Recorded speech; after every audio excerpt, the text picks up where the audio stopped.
Hello दोस्तों, प्रणाम, नमस्कार। हमारे यूट्यूब फेसबुक में आप लोग का स्वागत है। मैं सुमन निषाद आप सबके बीच में एक देहाती पचरा सुना रही हूँ और कमेंट में ज़रूर बताएं कैसा लगा। हमारे चैनल को सब्सक्राइब करें, वीडियो को लाइक करें, ज़्यादा से ज़्यादा शेयर करें, सपोर्ट करें। जय माता दी।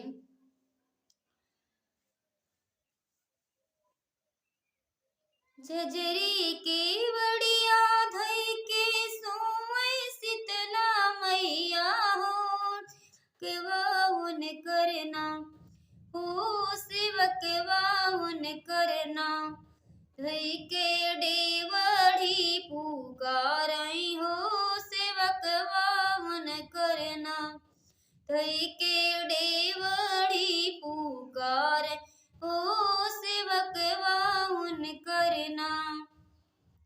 कवन जरूरत तोहरे पड़ली सेवकवा हो कीर्तियाना मोर जागायऊ सालर निदिया हो सेवकवा हमरे ना मोर जागायऊ आलर निदिया हो सेवकवा हमरे ना।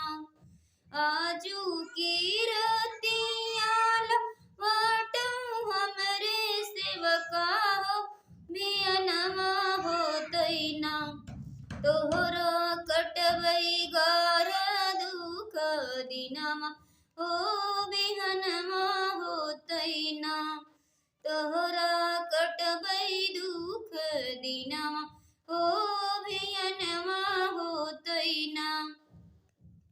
झझरी के बड़िया धई के सोई शीतला मैया हो सेवक उन करना धई के डेवढ़ी पुकारई हो सेवक उन करना।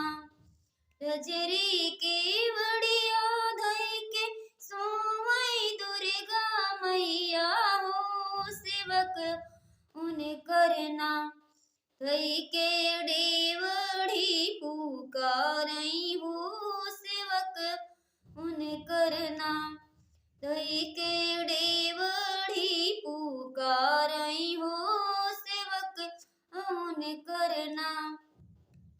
कवन जरूरत तोहरे पड़ी मोरे सेवका हो अधिकी रतियाना मोर जागायऊ आलर निदिया हो अधिकी रतियाना मोर जागायऊ आलर निदिया हो अधिकी रतियाना।